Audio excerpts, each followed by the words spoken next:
on va passer directement à la deuxième partie. La deuxième partie, donc les ondes mécaniques progressives, deuxième partie.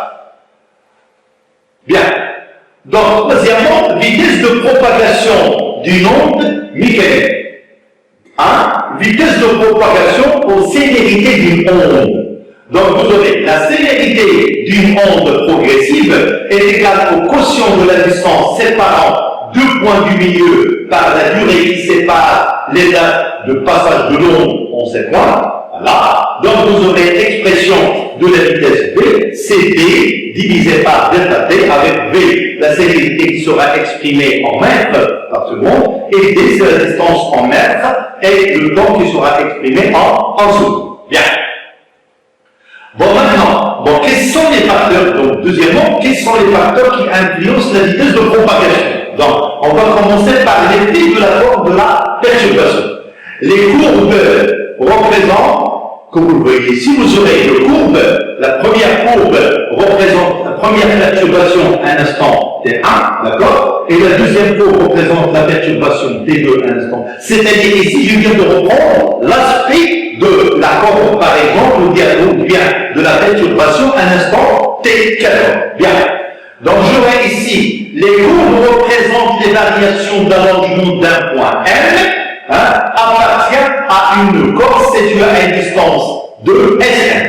Donc, supposons par exemple ici, le point O, c'est la source qui se trouve ici, et le point N, il se trouve à une distance qui est égale, par exemple ici, 5 mètres, au bout d'un certain temps qui est déterminé. C'est-à-dire, la source, le point M, en vibration entre la distance qui existe entre S et M, divisé par le temps delta T pour déterminer la vitesse de propagation. Bien. Donc, comme vous le voyez, ici, il n'y a aucune modification sur l'amplitude de la vibration, d'accord? Donc, petit a, est-ce que la forme de la perturbation a un effet sur la vitesse de propagation? Bien sûr, non. Donc, vous aurez, on remarque que la vitesse V1 et V2 restent toujours la même, et la constante c'est Sm divisé par delta T. Donc, la forme de la perturbation, ici, n'a pas un effet sur la vitesse de propagation. Donc, la vitesse reste toujours la même. Bien. Donc, troisièmement, effet de la tension de la corde. Ça, c'est très important. La tension de la corde, je vais prendre une corde qui est tendue. D'accord? Donc, j'aurai ici une corde, d'accord? Et je vais prendre ici les courbes qui se trouvent ici. Les courbes représentent les variations d'allongement d'un point R, où on modifie la tension de la corde avec Sm égale 5. Donc, je vais modifier maintenant ici, regardez. Est-ce que la tension de la corde a un effet sur la vitesse de propagation? Bon, je vais vous donner ici les résultats. Vous aurez par exemple, lorsque je prends la tension T1, c'est-à-dire la tension du corps, ou bien la corde est tendue, la tension T égale 0,2 newton. Lorsque je mesure la vitesse V1 Sm sur delta T, je trouve la valeur de 2,5 mètres par seconde. Le deuxième cas, je vais essayer de monter la tension du morceau. Lorsque je monte la tension de 0,2 à 2, vous constatez que la vitesse, vous aurez 5 sur 0,5, vous aurez 10 mètres par seconde. Et comme vous le voyez ici, la tension T1 est inférieure à la tension T2, et vous aurez la vitesse V1 est inférieure à la vitesse V2. Donc, je peux dire à ce moment-là, T2 est supérieur à T1, donc la vitesse V2 est supérieure à la vitesse V1. Donc, je peux dire à ce moment-là que la vitesse V dépend de la tension de la corde. Voilà.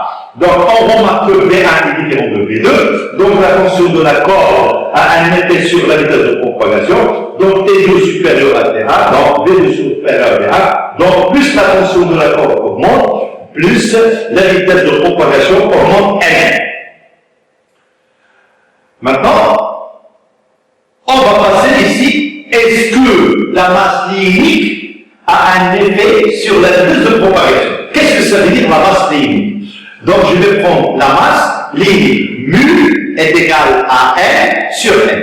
Donc je vais prendre ici une corde, d'accord, de longueur L et de masse petit n. Je mesure la longueur de la corde et et je pèse la masse de la corde. Donc pour déterminer la masse lénique, mu, la masse divisée par la longueur. Bien. Donc vous aurez la masse lénique mu1 100 grammes par mètre, c'est-à-dire je prends ici une corde de masse 100 grammes, de longueur L est égale à 1. Lorsque je calcule la vitesse, je trouve ici 5 mètres par seconde. Maintenant, je vais essayer de prendre une masse de 500 grammes par mètre et je détermine la vitesse V2, c'est 1,5. Regardez, j'aurai mu 1 et mu 2, j'aurai mu 2 est supérieur à mu 1. Regardez la vitesse V2 et elle est inférieure à la vitesse V1. Donc je peux dire à ce moment-là, lorsque la masse lénique mu 2 est supérieure à la masse lénique mu 1, à ce moment-là, vous aurez la vitesse V2 et est inférieure à la vitesse V1. Donc je peux dire à ce moment-là que la vitesse de propagation de l'onde dépend de la masse lénique. Voilà. Donc on remarque que V1 est différent de V2, donc la masse lénique a un effet sur la vitesse de propagation de l'onde. Bien, conclusion générale. Bien, j'aurai la célérité d'une onde ne dépend que du milieu et jamais de l'amplitude de l'onde. C'est le cas numéro 1 qui a été déterminé.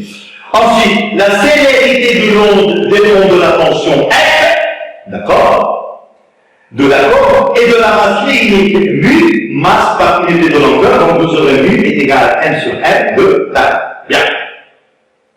Donc vous aurez la conclusion, vous aurez ensuite V, il est proportionnel à F, et comme vous le voyez avec la racine carrée, V est inversement proportionnel par racine carrée de avec mu. D'accord? Donc je peux dire à ce moment-là, la vitesse V augmente lorsque la tension augmente, et la vitesse augmente lorsque la masse lénique diminue. Ensuite, vous aurez la célérité du son dépend du milieu de propagation. D'accord? Il est plus important dans les solides et les liquides que dans les gaz comme l'air. Eh bien, vous voyez, la vitesse de propagation du sang dans l'air, c'est 340. Dans l'eau, c'est 1500. Donc, vous voyez, donc je peux dire à ce moment-là, la vitesse de propagation la plus petite, c'est celle qui se trouve sur l'air. Et celle qui est la plus grande, c'est celle qui se trouve sur les solides. Voilà. Et comme vous voyez, pour l'onde sonore, la célérité augmente avec la densité du milieu de propagation. Donc, V du gaz, c'est-à-dire par exemple dans notre cas l'air, est inférieur à la vitesse des liquides, est inférieur à la vitesse des solides. Bien. Le milieu de propagation, c'est un exemple, comme vous le voyez. Hein. Vous aurez, par exemple, l'air, c'est 340, d'accord, mètres par seconde. Dans l'eau, c'est 1500 mètres par seconde. Et dans l'acier, c'est 5940 mètres par seconde. Et comme vous le voyez, la vitesse de propagation dans l'acier est supérieure à celle de l'eau, est supérieure à celle de l'air. Bien, pour les gaz, la célérité du son augmente avec la température du milieu. Si je dirais, la célérité d'une onde sur la surface de l'eau est V égale à la racine carrée de GH, T que G est l'intensité de la pesanteur et A c'est la profondeur de l'eau. Attention, dans cette relation-là, V est égal à la racine carrée de GH, hein, c'est déjà déterminé l'équation aux dimensions dans le premier cours. Les questions qui se posent aux physiciens, on a déterminé l'équation aux dimensions de cette expression-là, et nous avons dit que cette relation-là, V égale à la racine carrée de GH, est une relation qui est juste. Mais on ne dit pas juste, on dit qu'il est homogène. Donc V est égal à la racine carrée de GH est une équation, est une forme homogène. Bien. Bon, maintenant, en moment de vérifier que V est égal à la racine carrée de F sur mu est homogène. Ça veut dire, est-ce que cette forme-là, il est juste ou non? Qu'est-ce que nous avons dit dans le premier cours? Eh bien, il faut qu'on va prendre la dimension de V, c'est-à-dire le terme qui se trouve à gauche, est la même que la dimension du terme qui se trouve à droite. Si les deux, ils possèdent la même dimension, à ce moment-là, je peux dire que cette équation-là, elle est homogène. Et je répète encore une fois, comme le cas du premier cours, il ne faut pas confondre unité de la dimension avec la dimension. On va voir ça. Bien. Donc vous aurez la dimension de V est égale à la dimension de racine carrée de f sur mu. Je vais prendre le premier. La dimension de V, c'est L moins 1. Mais l'unité de la dimension, c'est mètres par seconde. Il ne faut pas confondre L moins 1 avec mètres par seconde.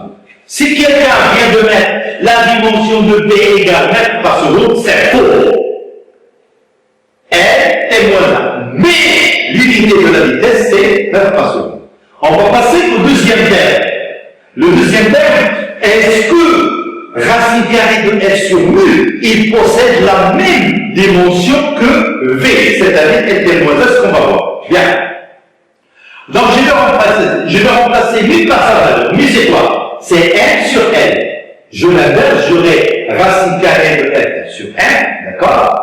Et si vous aurez la force F, c'est déjà vu en cours, c'est le cas de Newton. La dimension du Newton, c'est MLT-2. F, j'enlève les accolades. MLT-2. La dimension de petit m, c'est grand M.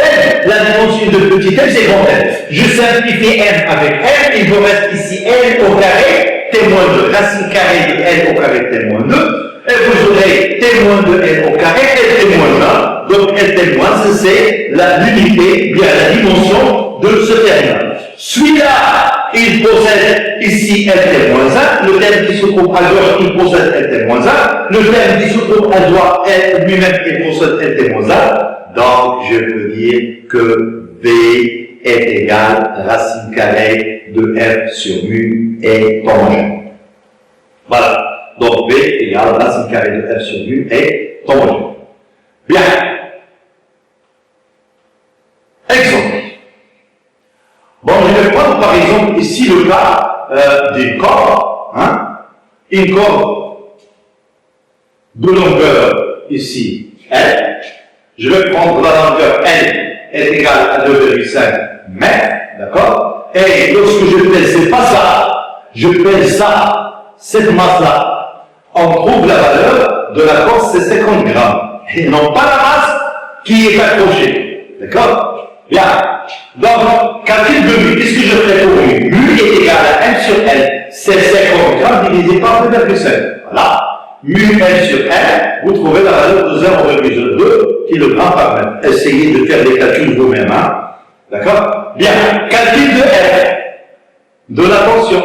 Eh bien, vous aurez la tension ici, j'aurai le corps est là, j'aurai P est égal à la tension ici, est égal à la tension ici. Donc P est égal à 1 fois G. D'accord? 1 fois G. Bon, vous aurez la masse qui est ici, par exemple 3 kg, puis multiplie le périmétre, vous trouvez la valeur, si vous multipliez, prenez 10, vous trouvez la valeur de 29,4. Par 17,30. Et ici, 9,8, vous trouvez la valeur de 29,4. Bien. Donc maintenant, j'aurai T et j'aurai mu. Donc la vitesse V, voilà, est égale à la racine carrée de T, c'est R, divisé par mu, c'est 29,4 déterminé, divisé par 0,02, et on trouve la vitesse de 38,3 mètres par seconde. Bien. Bon, maintenant, on va l'ordre de la propagation du nombre. Voilà. Donc j'aurai soit M1 et M2, deux points distincts du milieu de propagation. D'accord? La perturbation passe d'abord au point en M1 à l'instant T1, puis en M2 à l'instant T2. Voilà. Donc, la durée de propagation de la perturbation entre M1 et M2 est le retard noté tau. Bien. Ça, c'est très important. Mais n'oubliez pas pour le retard. Donc, pour le retard, par exemple, dès le départ, la source, elle est là. Je viens de faire un éronnement. D'accord? Et vous aurez votre corps et tout se déplacer comme ça. D'accord? À l'instant T1, je vais prendre une photo. C'est-à-dire, à l'instant T1, j'aurai l'aspect de la corde, elle est là. À l'instant T2, elle se trouve le point, M2 se trouve ici. Mais regardez, pour déterminer le retard tau, il faut que, ici c'est Y de M1 est égal à Y de M2. Je ne peux pas déterminer le point M1 ici et le point M2 ici. J'aurai ici un maximum et ici un maximum. Si je commence par ici, j'aurai ça. Si j'aurai ça, j'aurai ça. Tau. Si j'aurai ça, je vais prendre ça. Le tau, c'est pas ici et ici.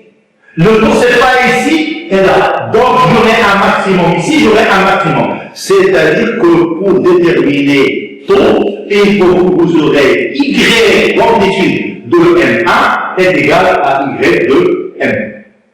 Donc, vous aurez taux est égal à T2 moins T1. C'est T2 moins T1, et vous aurez dans ce cas-là taux M1, M2 divisé par V, ou bien la distance qu'on vient de déterminer, M1, M2 égale à V fois taux, avec taux, c'est la différence de temps qui existe entre T2 et T1.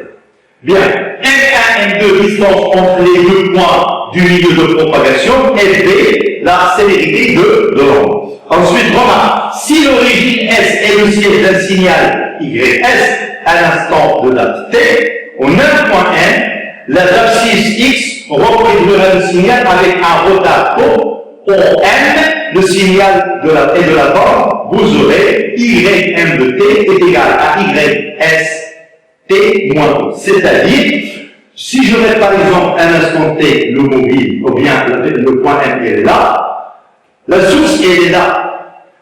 C'est-à-dire Y en ce point-là, je ne connais pas. Mais le corps, bien sûr, la perturbation reproduira le même signal après un retard taux qui est égal, ici, taux est égal à Sm divisé par V. Voilà, donc vous aurez Ym de T est égal à Y de la source qui est connue, T moins taux avec taux c'est M1, M2 divisé par V. Bien. On va faire maintenant une petite application. Donc, application, on va ici mettre le sonar. Bon, le sonar, on va voir après le sonar, voilà. Donc, comme vous le voyez ici, vous aurez votre sonar. Donc, il va ici émettre des signaux, un son. Le sonar envoie des ondes. Et s'il y a une réflexion des ondes, d'accord? Mais les ondes sont captées par le sonar qui peut être déterminé à une distance. Donc vous aurez la distance T1 plus la distance T2, d'accord? Et vous pouvez déterminer par exemple ici la vitesse de propagation du son dans l'eau. Donc exercice d'application. Pour mesurer la vitesse de propagation des ondes sonores dans l'air, on réalise le montage expérimental représentant ci-dessus. La distance entre les deux microphones F1 et F2 est B égale à 1,70. La courbe ci-dessus représente la variation de la tension au bord de chaque microphone. Donc vous aurez ici votre signal sonore, vous aurez le premier microphone et le deuxième microphone. Pour le premier microphone, au moment où je parle, vous avez ici une compression du son, d'accord? Et ensuite, le deuxième, il va capter ici. Donc, entre celui-là et celui-là, vous aurez par exemple la distance petit d, qui existe entre R1 et R2 est égale à 1,5. La première question. Les données sensibilité horizontale SH 1 milliseconde par division, c'est-à-dire ce petit carreau-là, il va vous mesurer 1 milliseconde par division, c'est-à-dire 10 à la puissance moins 3, 10 à la puissance moins 3 secondes par division. La célérité du son dans l'eau, 1500 mètres par seconde. Et on connaît la vitesse de propagation dans l'air, c'est 340. On va essayer de le déterminer. La température de l'air, c'est 25 degrés Celsius. Bien. Première question. L'onde sonore est-elle transversale ou longitudinale? Ça, nous l'avons déjà vu en cours. Deuxièmement, déterminer tôt la vitesse du retard temporel entre les microphones F1 et F2. Troisièmement, déduire V de R, la vitesse de propagation du son dans l'air, célérité du son dans l'air. Quatrièmement, déterminer la valeur du retard temporel taux prime quand on déplace le microphone R2 vers la droite à partir de sa position initiale de R égale à 51. C'est-à-dire, le R2 doit être déplacé ici. Solution. Correction de l'exercice d'application. Bien. Premièrement, l'onde sonore est une onde longitudinale qu'on vient de le faire. Deuxièmement, le retard est donné par la relation Lagrangian taux est égal à x fois SH. Donc, combien vous aurez? Si j'aurai ici x sur la vidéo, j'aurai ici 5. Regardez ici, dans l'exemple ici. Donc, je parle d'ici à ici. J'aurai 1, 2, 3, 4, 5 divisions. Donc, x est égal à 5. 5 divisions que multiplie 1 milliseconde, c'est-à-dire 10 à la puissance moins 3 10 moins 3 secondes par division, la constante qui fait division avec division, voilà, et il vous reste ici 5 plus moins 3, il vous reste 5 plus moins 3 secondes, donc O est égal à 5 plus moins 3 secondes. Bien, la vitesse de propagation de l'onde, donc vous aurez V de l'air, L divisé par O. Donc L c'était combien? C'était 1,5 divisé par O, c'est 5 plus moins 3, et vous trouvez la vitesse de l'air, c'est 340, et comme vous le voyez, la vitesse de l'air est inférieure à la vitesse de propagation du sang dans l'eau. Bien. Quatrièmement, le retard. Donc le retard taux pris est égal à S sur V de l'air. Donc taux pris, c'est 51 10 à la puissance moins 2, c'est déjà donné dans l'énoncé, divisé par la vitesse de propagation, et vous trouvez taux pris est égal à 1,5 millisecondes. La dernière question, comparaison V de l'air et V de l'eau. Bon, vous constatez que la vitesse de l'air il est inférieur à la vitesse de l'eau, voilà, comme vous le voyez ici. Donc, à ce moment-là, on vient de finir notre cours. Donc, j'espère qu'on verra des exercices la séance prochaine. Merci de votre attention et à bientôt.